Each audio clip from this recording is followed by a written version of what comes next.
Mon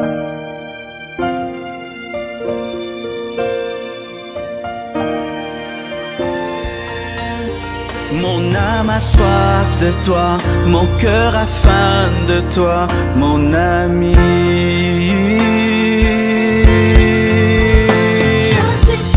Je suis triste, je meurs, mon ami.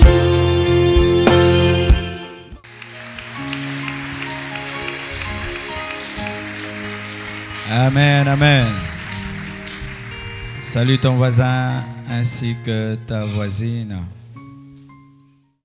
Je vais tomber malade, je vais tomber malade, je sens que je vais tomber malade. Je sens, mon frère, même si tu sens la fièvre, ne dis pas, amen, hein?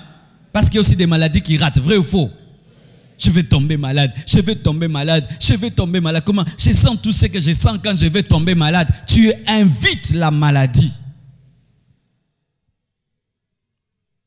D'autres disent, le diable, les démons, les sorciers m'ont eu. Tu entends ça? Les diables m'ont eu, les sorciers m'ont eu, les sorciers de notre famille m'ont eu. Pourquoi? Regarde ça, rien ne marche, ils m'ont eu. Quand tu dis ils m'ont eu, c'est quand ils vont t'avoir. Ce n'est pas parce que ta vie ne marche pas comme tu veux qu'on t'a eu. Ce n'est... Oh, alléluia. Ma vie et ma bénédiction ne sont pas déterminées par ce que je possède, mais par la parole prononcée par Dieu sur ma vie. Parce que je ne suis pas béni aujourd'hui, j'ai toujours été béni, alléluia. Quand même je n'avais qu'un seul pantalon, je n'avais qu'une seule chaussure, j'étais déjà béni. Ça c'est la manifestation de la bénédiction. Mais si en ce temps-là j'avais dit que j'étais envoûté, je n'allais pas devenir ce que je suis aujourd'hui. J'ai toujours refusé de dire que je suis maudit parce que je n'ai pas quelque chose. Alléluia. Les sorciers m'ont eu. Les sorciers de ma famille m'ont eu, les démons m'ont eu. Là, tu leur donnes maintenant le droit de t'avoir car ils ne peuvent pas t'avoir. Je dis ils ne peuvent pas t'avoir. Ils ne peuvent pas t'avoir. Personne ne peut toucher à celui qui est dans les mains, ne peut toucher celui qui est dans les mains de Dieu. Mais quand tu le dis, automatiquement, la foi qui te protégeait ne te protège plus. Ne dis jamais que les démons t'ont eu. Ne dis jamais que Satan t'a eu. Ne dis jamais que les magiciens t'ont eu. Ne dis jamais cela. Ne dis jamais que le diable m'a vaincu. Ne le dis jamais. Je connais un catcheur. Tu pouvais lui mettre une clé terrible pour qu'il crie abandon. Il ne crie jamais abandon. Tue-le, mais il ne crie pas abandon. Amen. Hein? Lui, il ne tape jamais. Il accepte, préfère s'évanouir que taper abandon. Et moi, j'ai décidé, dans ma bouche, il y a des choses qui ne sortiront jamais. Jamais je ne peux dire que les sorciers m'ont eu. C'est pourquoi vous n'entendrez jamais Dieu de cette chair qu'on dise, oh, Satan est en train de faire que l'église ne grandisse pas. Jamais je ne peux dire ça. Vraiment, quelle publicité gratuite je peux faire ça? Jamais. Ne montez jamais ici, oh, bien-aimé, les sorciers nous attaquent. C'est pourquoi l'église aussi. Moi, je ne dis jamais ça. Jamais ça. Moi, je crois que Dieu est le maître de l'église et un démon ne peut pas venir s'amuser à l'église. Je ne crois pas ces choses-là. Je ne crois pas. Tu peux me démontrer tout de A à Z. Je ne le dirai jamais. Parce que si je le dis, ça devient. Alléluia. Oh, pasteur, on a vu, les sorciers t'ont attaqué. Ils ont fait ça. Directement, je vais te casser. Archi faux. Cela n'arrivera pas. Ça, ce n'est pas Dieu. Je ne crois pas. Je ne crois pas. Et ne confessez jamais des visions prêtées. Parce que des fois, tu peux être là, tu ne le dis pas, mais on te le dit pour que tu le dises. Tu peux être là, tu ne crois pas qu'un sorcier peut t'envoûter, mais quelqu'un vient te dire, je suis en train de te voir, tu es dans un trou, le trou des sorciers de ta famille, et puis tu dis, ah, ils m'ont eu, et ils t'ont eu. Même si tu me donnes une vision, tu es le plus grand prophète, je ne changerai pas de doctrine, car ma déclaration est plus importante que la prophétie. Je ne le dirai pas, je ne le dirai pas. Alléluia. Je ne dirai jamais que Satan m'a vaincu parce qu'il ne peut pas me vaincre. On l'a déjà vaincu. Comment un vaincu peut me vaincre? Je ne dirai jamais que les démons m'ont vaincu. Comment des dépouillés peuvent me vaincre? Je ne dirai jamais qu'un sorcier m'a vaincu. Comment celui qui sert un dépouillé peut vaincre? Comment vous croyez de telles choses? Même si tu sens des choses, ne le dis jamais. Parce que la guerre, c'est la guerre de la confession, la guerre de la proclamation. Alléluia. Ne dis jamais. Je ne pourrai jamais faire. Je suis incapable. Tu le deviendras. Ne dites jamais ça. Je ne peux pas. Moi, je ne peux pas être riche. Moi, je ne peux pas devenir riche. Moi, je ne peux pas voyager. Moi, je ne peux pas me marier. Moi, je ne peux pas avoir d'enfants. Moi, je ne peux pas finir les études. Tu ne les finiras jamais. J'avais un problème. Depuis toujours, je conduis les voitures volant gauche. J'ai jamais conduit une voiture volant droite. J'aime pas les volants droites. Mais sans que je sache, je m'étais bloqué. Et je commençais à le dire. Moi, je ne sais pas conduire une volant droite. Je ne sais pas conduire une volant droite. Je ne sais pas. Et je vous assure, on pouvait m'offrir des voitures volant droite. Quand seulement c'est volant droite, je donne à ma femme. Volant droite, je donne. Mais eux, ils ont appris à conduire après moi. Mais eux ne disent pas qu'ils ne peuvent pas. Ma femme conduit volant gauche, volant droite. Jonathan volant droite, volant gauche. Olivier conduisait volant. Mais moi, non. Seulement volant gauche. Pourquoi? J'avais dit que moi, je ne sais pas conduire une volant droite. Et dernièrement, on a fait une affaire avec une dame. Et de cette affaire, il fallait qu'elle puisse nous dédommager avec une belle voiture. Elle nous a dédommagé avec une belle voiture. J'aimais bien cette voiture. Elle a toutes les options, mais volant droite. Et puis mon épouse me dit, mais ça c'est ta voiture, c'est à toi. Cette voiture a fait, je crois, 1 année, je ne la conduisais jamais. Et puis un jour, j'ai dit, mais c'est quoi là? C'est l'infirmité du cerveau ou quoi? J'ai dit, je la conduis. J'ai dit, je te conduis. Toi, je te conduis. Mais à force de dire que je ne sais pas conduire une volant droite, tout le monde me disait, tu ne sais pas conduire une volant droite. Et c'était devenu une infirmité en moi. J'ai dit, mais c'est quoi ça? Alors, vous savez comment j'ai su que je peux conduire une volant droite? Alors là, la Jeep de l'église est garée à la maison. Alors, maman Mimi est venue un jour à la maison, elle devait prendre la Jeep de l'église. Mais elle n'a pas su l'enlever du parking. Elle s'est battue, mais c'est une volant droite. Ah, j'ai dit, je vais l'aider. L'esprit me dit, mais tu peux... Je suis entré dans une volant droite. Je l'ai fait sortir. Du coup, le lendemain, j'ai dit, chauffez-moi ma voiture, je sors avec. Je suis venu avec, elle est dehors. Je suis venu avec. Ces derniers temps, je viens avec. Je ne viens pas avec pour te montrer une nouvelle voiture parce que je dois casser ça. Pourquoi? D'ici là, peut-être j'aurai une Ferrari volant droite. Alléluia. Ne dis jamais, jamais. Ne dis jamais, je ne peux pas. Tu peux, tu peux, tu peux, tu peux, tu peux, tu peux, tu peux. Tu peux, tu peux, tu peux terminer tes études. Tu peux avoir la licence. Tu peux avoir le doctorat. Tu peux parler anglais. Tu peux parler anglais. Tu peux parler anglais. Tu peux te marier. Même si tu as 50 ans. Tu peux avoir les enfants. Tu peux, tu peux, tu peux, tu peux, tu peux, tu peux. Oh, je ne peux pas. Qui a dit que je ne peux pas? Qui a dit? Qui a dit qu'un Congolais ne peut pas bouger le monde? Qui a dit?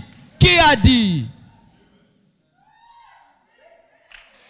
Alléluia. C'est ça, on a des choses comme ça. Que non, le ministère au Congo, c'est seulement à limiter, à Kimafik, à Louébo. Non, je vais bouger le monde.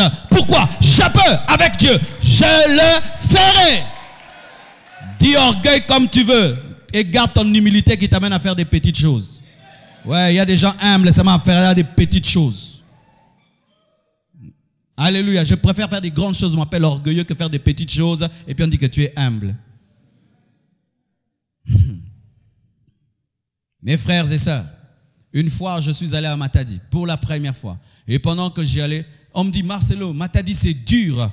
Matadi ça veut dire pierre. C'est une pierre. Là-bas les gens ont des cœurs de pierre. Et j'ai voulu dire aussi, Matadi c'est dur. Ils ont des cœurs de pierre. Dieu m'a dit, ne le dis pas. Est-ce que tu as déjà prêché à Matadi? J'ai dit non. Pourquoi tu vas dire ce que tu n'as jamais expérimenté? J'ai dit au fait, c'est vrai. Tu n'as pas encore prêché à Matadi, mais tu dis que Matadi c'est dur parce que les gens qui vont disent que c'est dur. J'ai dit non. Je ne dirais pas que Matadi c'est dur parce que moi je n'ai pas encore prêché. Matadi c'est pas dur. J'ai dit Matadi c'est pas dur.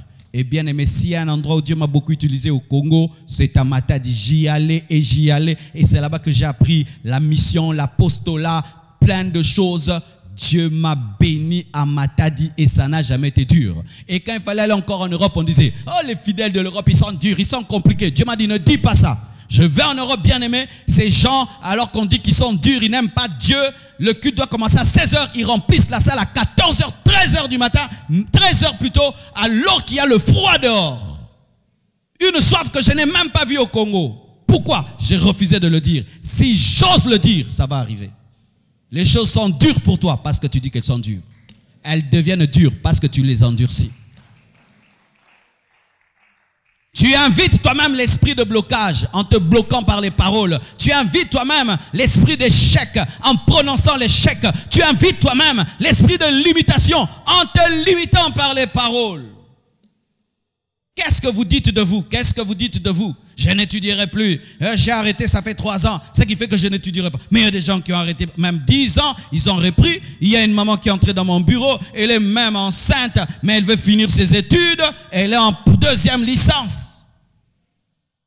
Je ne peux pas, je ne peux pas, je ne peux pas. C'est ça. Lorsque Dieu a dit à Abraham qu'il aura un enfant dans sa vieillesse, il a rigolé. Et Sarah aussi a rigolé. Je ne peux pas, je ne peux pas.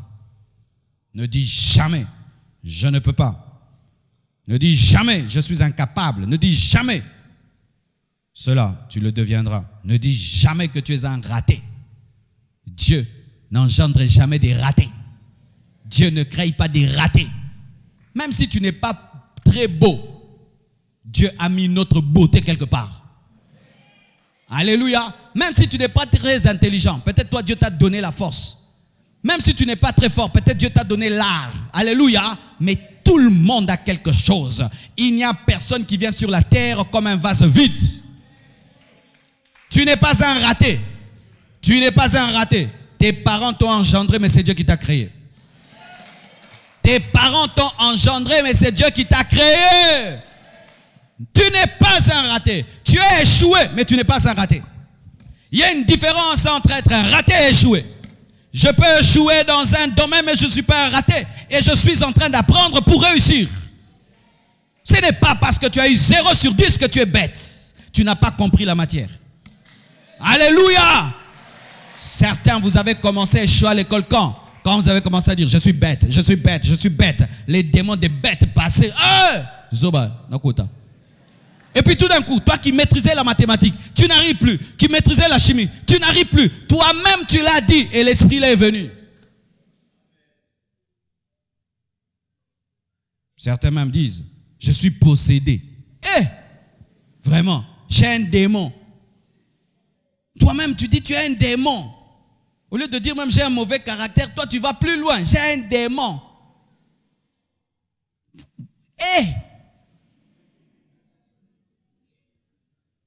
On te dit, frère, pourquoi tu fais ça? Pasteur, c'est les démons. Les démons. Donc toi, les démons peuvent entrer en toi. Tu crois ça? Il va entrer en toi. Mais pourquoi tu n'arrives pas à faire ça? Pasteur, les démons, pasteur, c'est pas moi les démons. Donc toi, tu crois que tu es un hôtel des démons, ils entrent comme ils veulent. C'est ce qui va t'arriver. Un démon ne peut pas entrer en moi. Il y a trop de feu en moi pour qu'un démon entre. Un jour, un frère est allé voir un serviteur de Dieu et pendant qu'il priait, il a dit, pasteur, arrêtons de prier. Je sens la présence du diable, il faut qu'on le chasse d'ici. Il a dit, quoi? Ici? La présence du diable. Frère, quitte ma maison. Pourquoi? Avant toi, il n'y avait pas le diable, c'est toi qui l'as amené. Dis niveau. Dis niveau. Lui ne croit même pas que le diable peut être dans sa maison. Il peut croire que le diable peut être en lui. Mais toi tu crois que le diable peut être en toi. C'est pourquoi il est en toi. Il y a des délivrances qui arrivent seulement par la connaissance de ce qu'on est.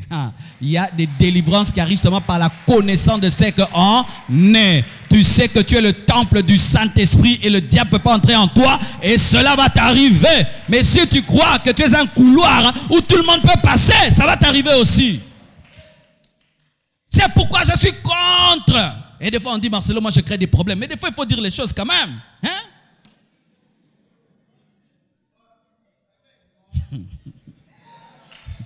Même Jésus disait, faites attention au levain des pharisiens. Il disait pharisiens. Est-ce qu'il parlait en code? Moi, ces enseignements-là, où on pousse toute une église à dire qu'ils sont sorciers. Non, ça c'est démoniaque. Dites, vous êtes sorcier. Je suis sorcier. Moi, je vais dans une église, vous me faites confesser que je suis sorcier. Je ne reviendrai plus jamais. Quoi? Et pourquoi? Parce que mes arrière, l'arbre de la mort, comme mes arrière, grands-parents étaient des sorciers, chefs coutumiers, donc moi j'ai leur sang, ainsi je suis sorcier parce qu'il y a un sorcier. Et maintenant, où as-tu mis la croix? Explique-moi où tu as placé le sang de Jésus quand tu veux me faire dire que je suis sorcier. Explique-moi un peu maintenant, quelle est la place du tombeau vide dans ma vie pour que je sois sorcier parce qu'il y a quelqu'un qui était sorcier. Alléluia! Alléluia. Vous croyez de telles choses. Mais vous avez dit quelque part que vous étiez des sorciers et vous l'êtes devenus. Et puis tu as commencé à rêver, tu planes, tu manges la nuit, tu sautes. Oh, tu es une sirène. Tu vois quelqu'un dire, je suis une sirène. C'est pas parce que tu es belle que tu es une sirène. Oh. Donc Dieu, lui, ne crée pas des belles femmes. Ou des beaux garçons. Des comme nous là. Mais non, mais parlons un peu, parlons un peu. Sirène, sirène. Et vous voyez même des jeunes sœurs, quand ça met les belles. Prie pour moi, pasteur, j'ai l'esprit de sirène. Pourquoi les hommes tous courent derrière moi? Parce que tu es belle. Oh. C'est parce que tu es belle. C'est pas d'abord l'esprit de sirène. Arrêtez ces choses-là. C'est parce que tu es belle. Quand tu es belle, les gens viennent. Oh, oui, oui, oui. Même Dieu a vu la beauté de Sarah. Donc Sarah avait l'esprit de sirène parce qu'il y a un roi qui l'a pris. Malgré qu'elle était vieille. Donc vraiment, elle avait l'esprit de sirène, hein, Sarah. C'est quoi ces choses? Quand une sœur a beaucoup de cheveux, il faut couper ça. Et ce sont des esprits mauvais. C'est comme ça les sœurs se font laide à l'église. Quand tu la vois en ville, elle est belle. À l'église, elle est vilaine. Mais oui, je sais. Je rencontre certaines en ville. C'est vous a bien beau, mais l'église, oui.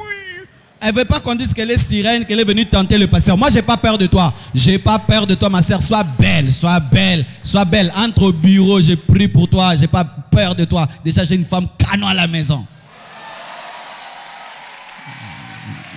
Moi, j'ai épousé une anti-femme. Anti-missile, anti-femme.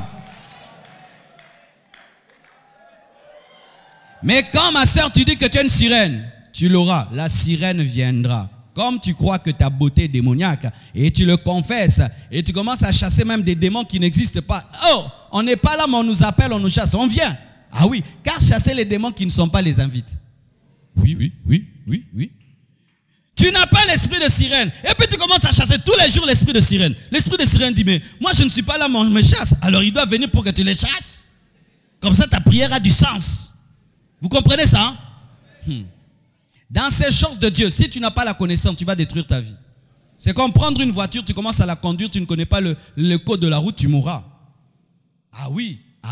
Et beaucoup de gens sont détruits comme ça dans les églises.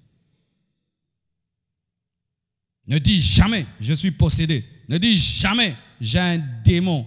À moins que cela réellement se manifeste. Ça se manifeste vraiment, oui. Mais pas en pensée, parce que tu as un problème, parce que tu as un mauvais caractère, parce que quelque chose ne marche pas, tu as un démon. Non. Ne dis jamais. Certains qui disent, c'est fini pour ma destinée. C'est fini. Pourquoi? Parce qu'on te chasse du travail. Parce qu'on te vole de l'argent. Tu dis, c'est fini, je suis fini. Parce que ta femme part, ton fiancé part. Oh, je suis fini, je suis fini, je suis fini. Quand tu le dis, alors là, le blocage viendra dans ta vie parce que tu l'as dit. Regardez le comportement d'Isaac. Il creuse un puits. On le remble, il creuse un autre. On le remble, il creuse un autre. Il ne dit pas qu'il est fini parce qu'on a bouché un puits. Il ne dit pas qu'il est fini parce qu'il a échoué une fois, deux fois, trois fois. Il ne dit pas qu'il est fini parce qu'on lui a pris quelque chose qui a de la valeur.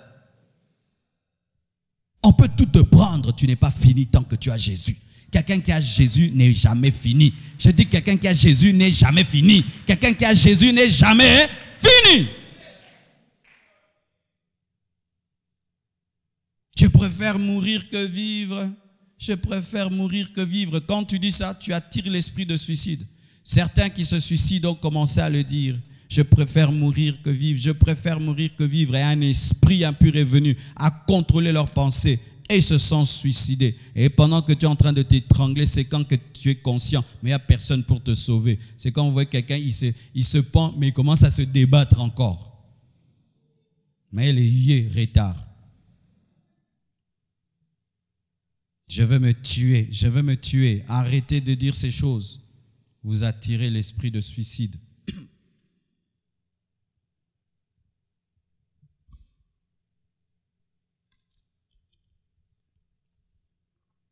Et d'autres insultent Dieu. Clairement, ils insultent Dieu. C'est un blasphème que d'insulter Dieu. Et chaque fois qu'on blasphème, on invite Satan qui aime les blasphèmes Parce que les blasphèmes dans le monde de ténèbres, c'est l'adoration. Quand on adore dans la sorcellerie, quand on adore dans l'occultisme, vous savez comment ils adorent? Ils insultent Dieu. C'est ça, adorer là-bas. Ils insultent Dieu, ils glorifient le diable, ils insultent Dieu, ils insultent Dieu. C'est comme ça qu'il y a un musicien, l'un des grands occultistes dans la musique, Marilyn Manson. Vous connaissez? Marilyn Manson. Il fait des clips, il est comme un démon. Il a un œil d'un serpent et puis un œil normal. Il est bizarre. Et qu'est-ce qu'il a fait? En plein concert, il prend une Bible, il déchire et il la jette.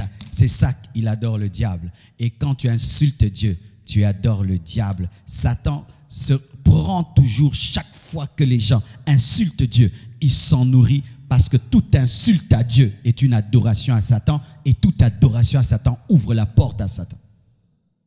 Quelles que soient tes difficultés, ne dis jamais ce Dieu n'est pas vivant, Dieu n'est pas vivant, Dieu n'est pas vivant. Parce que toi tu as des problèmes.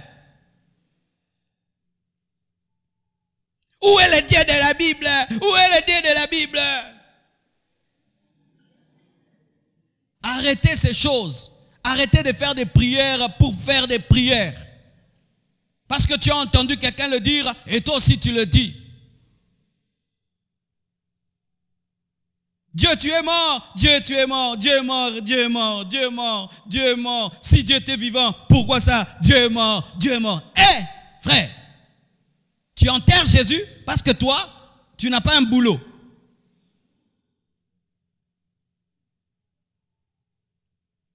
Et d'autres qui vont plus loin, ils disent Satan donne plus vite que Dieu. Ça c'est une insulte à Dieu, hein? Archi faux. Dieu donne toutes choses en son temps. Je dis Dieu donne toutes choses en son temps. Je dis Dieu donne toutes choses en son temps. Si tu donnes la barbe à un bébé, tu l'aimes? Satan donne des barbes au bébé. Quand le bébé demande la barbe, il lui donne. Mais un bébé barbu, on les jette. On a peur de lui, mais il te donne. Mais Dieu attend que tu grandisses pour te donner la barbe. Alléluia. Ainsi, ça peut coïncider avec ton âge. Et ce qui pouvait faire peur peut te dire, ah, c'est beau ta barbe. Mais le diable, il donne en désordre parce qu'il n'a pas d'amour. Mais Dieu donne en ordre parce que c'est un père. Mais ne dites jamais que le diable donne plus vite que Dieu. Archi faux. Archi faux. Parlons même de ces choses qu'on dit. Non, celui-ci, il a fait une année là-bas, il a eu. Oh, là-bas aussi, il y a des niveaux. Hein? Il y a aussi des niveaux, vrai ou faux? Il demande des sacrifices. Il demande de tuer 10 personnes, 50 personnes et tout le reste. On commence à nous présenter un Satan gentil. Depuis quand Satan est gentil? Depuis quand le diable est bon? Depuis quand il est bon? Depuis quand il aime les hommes? Ça a duré chez Dieu. Je ne vois plus rien. Je vais chez le diable. Vraiment, tu verras les miracles du diable. Comme tu as dit que chez Dieu ça dure, Satan fera pour toi quelque chose qui te détruira.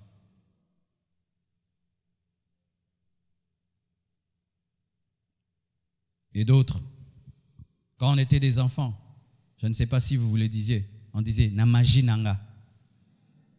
On disait ça, n'est-ce pas? C'est mal, hein? On dit « dans ma magie ». Et on voulait même des fois jouer avec les enfants, fermer les yeux. Et puis tu fais ça, tu joues au magicien.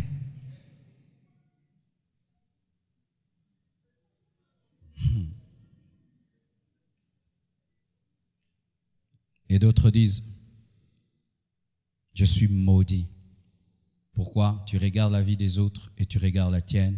Tu regardes comment les autres évoluent et puis tu te regardes et puis tu dis que tu es maudit.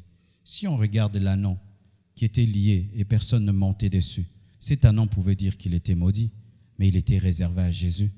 Parce qu'il y avait un principe, personne ne devait monter sur l'ânon sur lequel Christ allait monter. Ça devait être un ânon non utilisé. Mais le fait qu'il était préservé, lorsqu'il regardait les autres, l'ânon pouvait dire, ils sont bénis, je suis maudit, alors qu'il était réservé à une meilleure personne, supérieure aux pharisiens, aux commerçants, aux sadducéens, à Jésus-Christ de Nazareth. Mais cet anon aussi était lié à un arbre. Mais cet arbre-là auquel il était lié, c'était un lien ou c'était une préservation? C'était une préservation pour qu'il reste à l'endroit où Jésus-Christ allait envoyer les disciples pour le prendre, parce qu'il devait être à cet endroit-là. Tu n'es pas maudit, mais tu es réservé. Ton tour arrive, ton temps arrive, ta destinée est grande. Ton tour arrive, je dis ton tour arrive. Ne dis jamais que tu es maudit. Il n'y a pas d'enfant de Dieu maudit. La Bible dit, Jésus-Christ s'est fait malédiction afin qu'on nous soit manifesté la bénédiction. Nous sommes fils d'Abraham en Jésus-Christ. Et Dieu a dit à Abraham que toutes les nations de la terre seront bénies au travers de sa postérité. Et cette postérité, ce n'est pas Isaac, parce qu'il avait deux postérités dans la chair, Ismaël et Isaac. Mais il s'agissait de Jésus, la seule, l'unique, véritable postérité d'Abraham. Et tu dis que tu es maudit. Je ne suis pas maudit. Je peux avoir des poches vides, mais je ne suis pas maudit. Je peux être célibataire, mais je ne suis pas maudit. Je peux marcher à pied, mais je ne suis pas maudit. Je peux être lié à un arbre, je ne suis pas maudit. J'attends que le roi des rois, le Seigneur des seigneurs, puisse monter sur moi. J'attends mon tour, j'attends mon tour, j'attends mon tour, j'attends mon tour, j'attends mon tour. Quel que soit ce que Dieu fera pour toi, je resterai calme. Ta bénédiction ne peut jamais m'ébranler ni me troubler et m'amener à faire des prières charnelles et des confessions charnelles. Je ne suis pas maudit. Je n'ai pas ce que tu as, c'est vrai, mais je ne suis pas maudit. Tu as plus que moi, c'est vrai, mais je ne suis pas maudit. Ta vie va plus vite que la mienne, c'est vrai, mais je ne suis pas maudit. Amen. Hein? Écoutez, même les païens disent en français, personne ne dort à l'arrêt. Même si tout le monde vient, il y a le bus, tout le monde court dedans, tout le monde, mais il y aura toujours un bus pour toi. Tu ne verras jamais quelqu'un dormir à l'arrêt. Et je te dis que tu ne vas pas rester à l'arrêt du célibat. Tu ne resteras pas là. Tu ne resteras pas à l'arrêt. Tu ne resteras pas à l'arrêt de la pauvreté.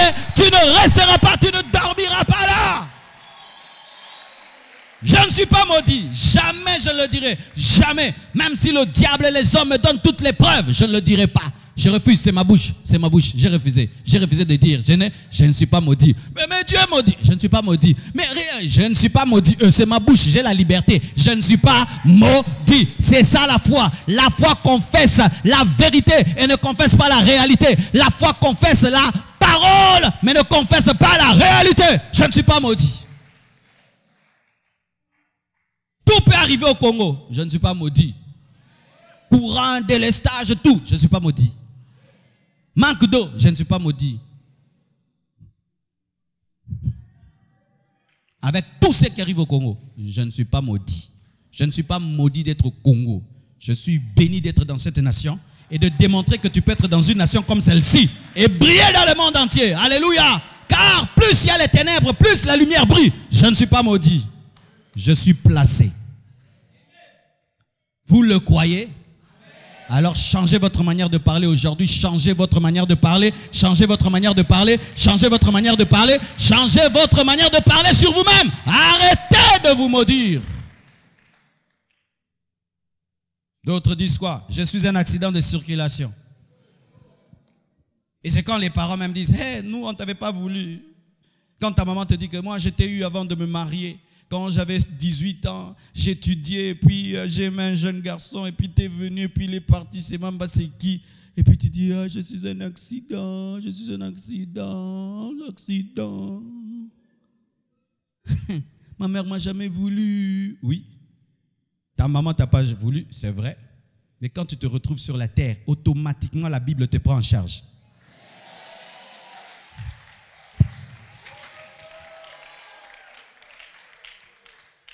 Automatiquement, quand tu tombes seulement sur la terre des humains, Dieu te prend en charge. Jésus est mort pour toi aussi. Il y a la croix pour toi. Il y a le sang pour toi. Il y a la Bible pour toi. Où c'est écrit dans la Bible que ce sont les enfants qui sont nés dans le mariage qui seront bénis par Dieu? Ça c'est quoi? C'est l'esprit de l'Ancien Testament. Dans le Nouveau Testament, que tu naisses dedans ou dehors. Si tu es chrétien, tu es béni.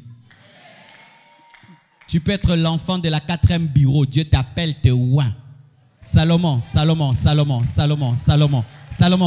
Qui est la mère de Salomon? Bathsheba. Qui est Bathsheba? C'est la femme d'Uri. Comment elle s'est retrouvée là? David a tué, le père a tué le mari de Bathsheba et il a eu Bathsheba. Dieu tue le premier enfant, le grand frère de Salomon. Mais quand Salomon vient, on ne le tue pas et il devient roi. Ah!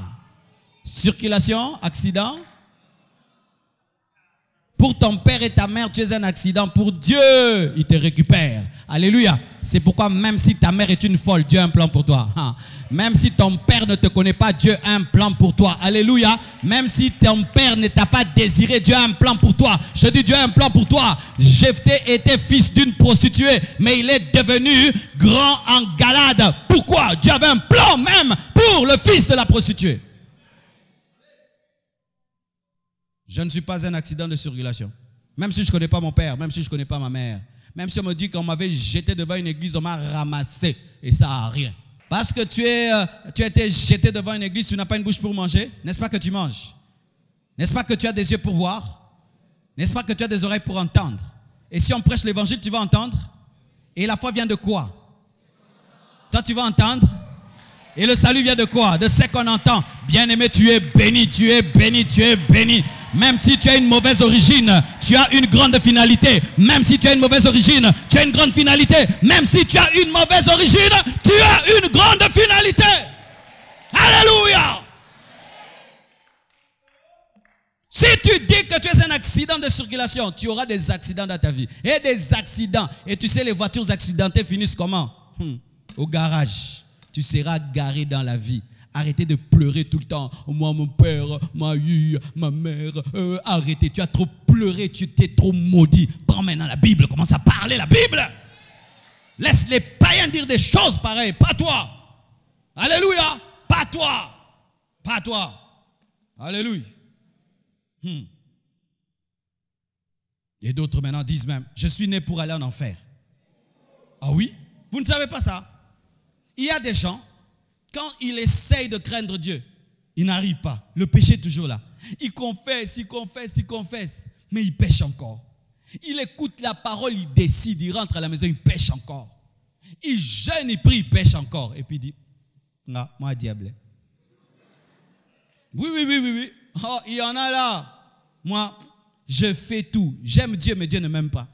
J'aime les choses de Dieu, mais les choses de Dieu ne m'aiment pas. Je fais tout pour me sanctifier. Je fais tout pour arrêter le péché. Je fais tout pour avoir un bon cœur, mais je n'arrive pas.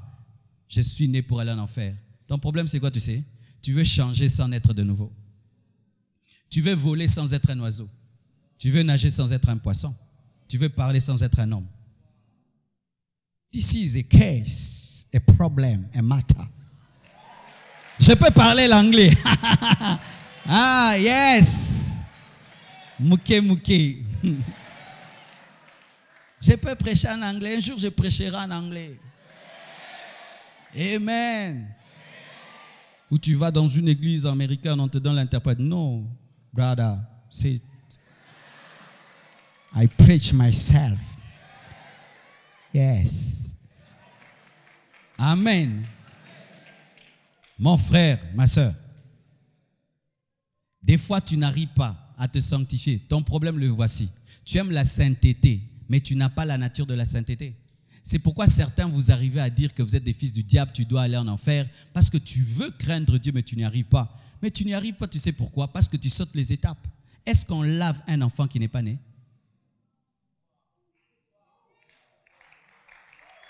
Il faut naître et puis on va te laver. Toi, tu aimes la sanctification, mais tu n'es pas né en Christ. Comment tu vas te sanctifier? Tu es un païen, mais tu veux fuir l'impudicité. Mais comment tu vas y arriver? Tu ne peux pas y arriver. Alors tu te déclares fils du diable et condamné à aller en enfer parce que tu sautes les étapes. Voici le secret. Donne ta vie réellement à Jésus. Invite le vrai Jésus dans ta vie, qui gouverne ta vie. Il va te donner la force d'abandonner le péché. Ce ne sera plus toi qui vas vivre, c'est Christ qui vivra en toi. Et le péché qui te domine ne va plus te dominer. Et tu te rendras compte que tu n'as pas été créé pour aller en enfer, parce que personne n'est créé pour aller en enfer. Même Judas n'a pas été créé pour aller en enfer. Ah, je te choque. Même Judas n'a pas été créé pour aller en enfer. Judas pouvait se repentir et Jésus allait lui pardonner. Et peut-être qu'il s'est repenti. Quand il s'est pendu, peut-être il y a tout belaki. Tu es entré ici comment? Au moins, on a mis Kanga, on a regretté qui.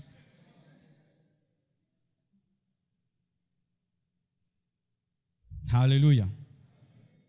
Terminons. Éphésiens 4, verset 29 dit, qu'il ne sorte de votre bouche aucune parole mauvaise. Qu'il ne sorte de votre bouche aucune parole mauvaise. Mais s'il y a lieu de parler, dites des bonnes paroles qui servent à l'édification et communiquent une grâce à ceux qui l'entendent. Qui ne sortent jamais de ta bouche une mauvaise parole. Ni contre les autres, ni contre toi-même. Jamais de mauvaise parole. Et si tu dois parler, tu dois dire que des bonnes paroles qui t'édifient et qui édifient les autres, qui te communiquent la grâce et non la malédiction, et qui communiquent la grâce aux autres. C'est pourquoi aujourd'hui annule toute mauvaise parole. Retire toute mauvaise parole. Alléluia. Et chasse tous les démons qui sont entrés dans ta vie par tes mauvaises paroles. Dis-leur, j'étais ignorant. Aujourd'hui, vous quittez ma vie au nom de Jésus-Christ de Nazareth. Et si tu as mal parlé contre Dieu, demande-lui pardon. Dis, Seigneur, pardonne-moi. J'étais insulté dans mes moments de colère et de désespoir. Et Dieu va te pardonner. Alléluia. Change des paroles et donne une passe au Saint-Esprit. L'Esprit de Dieu se mouvait sur l'eau. Et quand Dieu a parlé, bien-aimé, il a créé la lumière. Donne maintenant une passe au Saint-Esprit. Tu as trop donné des passes aux démons pour qu'ils puissent marquer des buts dans ta vie. Aujourd'hui, donne une passe au Saint-Esprit. Commence à dire, je deviens grand, je suis en bonne santé, j'ai la paix de Dieu, je vivrai dans la sainteté, rien ne me séparera de Dieu, je n'abandonnerai jamais Jésus, je finirai au ciel, je ne raterai pas l'enlèvement, je suis le temple du Saint-Esprit, je suis rempli de l'Esprit, je suis riche et je ne suis pas pauvre, je suis fort mais je ne suis pas faible, donne une passe au Saint-Esprit. Je ne te dis pas de sentir ce que tu vas dire. Je te dis de croire ce que tu vas dire. Alléluia. Il faut confesser la parole de Dieu. Pas tes pensées, ni tes émotions, ni la pensée des hommes, mais tes propres pensées. Confesse toujours. Et voici un secret que je te donne. Lorsque tu es face à quelqu'un qui confesse mal sur ta vie, casse ça directement. Amen. Hein? Casse ça directement. Il y a quelqu'un qui est venu dans mon bureau, c'est vrai, elle était innocente, elle parlait simplement, c'est pas qu'elle était envoyée par le diable, mais moi, quand seulement tu dis une mauvaise chose sur ma vie, je dois casser ça, même si tu l'as dit innocemment. Pourquoi? Si je ne casse pas ça, ça va entrer. Amen. Hein? Et quand elle m'a dit ça, je dis non, ça ce n'est pas Dieu, c'est pas Dieu, ça va pas se faire, c'est pas Dieu, ça va pas se faire. Moi, Dieu m'a dit autre chose. Amen. Hein? Ayez l'habitude de casser toute parole mauvaise dite sur vos vies à l'instant, cassez ça. Amen. Hein? Ne laissez pas ça passer, cassez ça. Parce que nous sommes dans une guerre spirituelle. Une fois, les gens me disent, Marcelo, tu vois avec ton message de sainteté, il va t'arriver ce qui est arrivé à un homme de Dieu américain. Vous voyez, c'était une malédiction qu'on prononçait sur moi, qu'à force de prêcher la sainteté, un jour moi aussi je commettrai le scandale. Je ne veux pas te laisser passer. J'ai dit, c'est lui. Oh non, tu es orgueilleux. Et toi, tu es gentil quand tu me dis ça, quoi. Moi, je suis orgueilleux, toi, tu es gentil en me disant que je vais abandonner Dieu. Moi, je ne commettrai pas de scandale. Est-ce que Paul a commis un scandale? Pourquoi moi, je vais commettre un scandale? Pourquoi vous me parlez que des scandales des Américains, vous ne me parlez pas de la sainteté de Paul et de Pierre? Ce sont des hommes de la même nature que moi. Pourquoi vous vous attendez à la chute? Parce que tel pasteur congolais a fait ça, et moi aussi, je vais le faire. Je ne le ferai pas. Je ne le ferai pas. J'ai d'abord le sang de Jésus-Christ avant d'avoir le sang du Congo. Alléluia! Jamais je ne laisserai quelqu'un déclarer une mauvaise chose sur ma vie. Jamais. Je te résisterai toujours en face. Pourquoi? Ce n'est pas toi qui parles. Il y a un esprit qui veut libérer une foi en moi pour que quand tu seras parti, moi je puisse le dire. Une fois que je l'ai dit, ça va m'arriver. Ah oui. Ezabongo.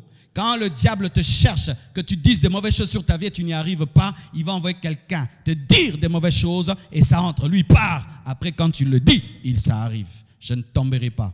Moi, jusque dans ma vieillesse, je serai comme je suis. D'ailleurs, plus les années vont passer, je serai pur et saint. Je le déclare. Et comme je l'ai déclaré, je l'ai créé. Donne-moi, moi je vais te parler. Tu vois un chêne. Le chêne. Les chrétiens est comparé à un chêne. Pour faire tomber un chêne, c'est facile. Une petite tempête de peut faire tomber un chêne. Tu peux venir avec une scie pour que tu arrives à couper. Tu dois prendre toute la journée, n'est-ce pas? Et toi, tu penses que toi qui es enraciné en Christ, tu es plongé en Jésus? Facilement, tu peux abandonner Dieu. Eh, vous pensez qu'abandonner Dieu, c'est facile? Quand quelqu'un vraiment a goûté Jésus, tu vois, quand tu as goûté le pondou de maman, au cocolé, alléluia. Maintenant, j'ai goûté Jésus. Et maintenant, je vais manger Satan. Non, oh, frère, ça c'est m'insulter. Il y a des gens qui mangent tellement bien qu'ils ne peuvent même pas manger ailleurs. Pourquoi? Il n'est pas sûr que vous allez bien préparer. Maintenant, Jésus est unique. Personne ne goûte comme lui. Maintenant, j'ai goûté Jésus. Depuis l'âge de 15 ans, j'ai goûté Jésus. Et puis, moi, je vais entrer dans quoi? Dans quoi? La publicité. Ah! Quoi? L'orgueil. Yeah! Quoi? Vous voulez l'argent? Hey, pourquoi? Quoi? Je vais entrer dans quoi? Dans quoi? L'occultisme. Hey, quoi? Parce qu'on présente aux chrétiens, tu vas abandonner, comme si c'est une force plus forte que toi. Même si tu ne veux pas, tu tomberas. Oh. Au stade où je suis, une fille va m'amener, moi, à abandonner le ministère. Une fille. Une fille. Comme moi, si. Comment ça? De quoi? Qu'est-ce que j'aurai là-bas? Hein? Quoi, $1 million? J'ai déjà vu $1 million. Ça ne m'a rien fait. Si vous commencez à réfléchir comme ça, vous allez vous voir vieux dans la sainteté, dans la crainte de Dieu. Tu regardes ta vie. Oh, merci pour la vieillesse en Christ. Alléluia. Paul dit, rien ne nous séparera de l'amour de Dieu manifesté en Jésus. Paul a dit rien. Et il est mort comment? Dans le rien. Qui l'a séparé de Christ? Personne. Même la mort ne l'a pas séparé. Il a accepté de mourir que d'abandonner la sainte doctrine. Ce qu'il a dit, il a fait. Frère, apprenez à parler. Laissez les gens vous appeler orgueilleux. Ils vivront vos paroles. Laissez. Quand tu veux dire que tu vas tuer Goliath, dis que tu vas le tuer. Je te tuerai. Tu ne me tueras pas. Moi, je te tuerai. Moi, je ne mourrai pas. C'est toi qui vas mourir. Prépare-toi, je vais te tuer. Petit, tu es impoli. Ah, c'est toi qui es impoli. Tu as insulté le Dieu vivant. Je vais te couper la tête. Et il a coupé la tête. Vous respectez des choses qu'on ne respecte pas. Tu vas au champ de guerre en respectant Goliath. S'il te plaît, Goliath,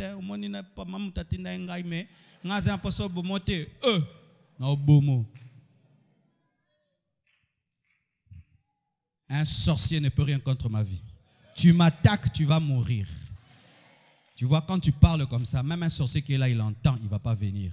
Mais si tu dis, s'il vous plaît, sorcier, ne m'attaquez pas. Je viens de me convertir il y a des jours. Vous voyez, des jours. Moi, je crois que même si je ne prie pas avant de dormir, un sorcier ne peut rien me faire. Parce que mes enfants, je les protège même s'ils ne me demandent pas de veiller sur eux. Si Oracle dort et quelqu'un veut lui faire du mal, même s'il ne m'a pas dit, papa, protège-moi, à cause du sang, je vais te taper. Et tu penses qu'à cause du sang de Jésus, Dieu peut me laisser parce que j'ai dormi sans prier. Moi, je n'ai pas reçu la prière comme Seigneur et Sauveur. J'ai reçu Jésus. Est-ce que vous comprenez les choses que je dis? Changez vos paroles, retirez vos paroles, parlez autrement. Dieu a dit à Jérémie, ne dis pas je suis un an. Ne dis pas, mais il était enfant, mais Dieu dit ne dis pas que tu es un enfant. Pourquoi je te confie des choses qui ne sont pas les choses des enfants? Gédéon qui disait je suis le plus petit de la plus petite famille, de la plus petite tribu, il a dit non, vaillant et guerrier. Frère, appelle-toi du nom que Dieu t'appelle. Je suis ce que Dieu dit que je suis. Je possède ce que Dieu dit que je possède. Je peux faire ce que Dieu dit que je peux faire. Je finirai là où Dieu a dit que je finirai. C'est ce que je dirai. Je ne dirai jamais le contraire, même si ma réalité me dit le contraire. Je suis un vaillant, même si j'habite la plus petite famille. Je suis grand, même si je suis Jérémie. Que Dieu vous bénisse abondamment.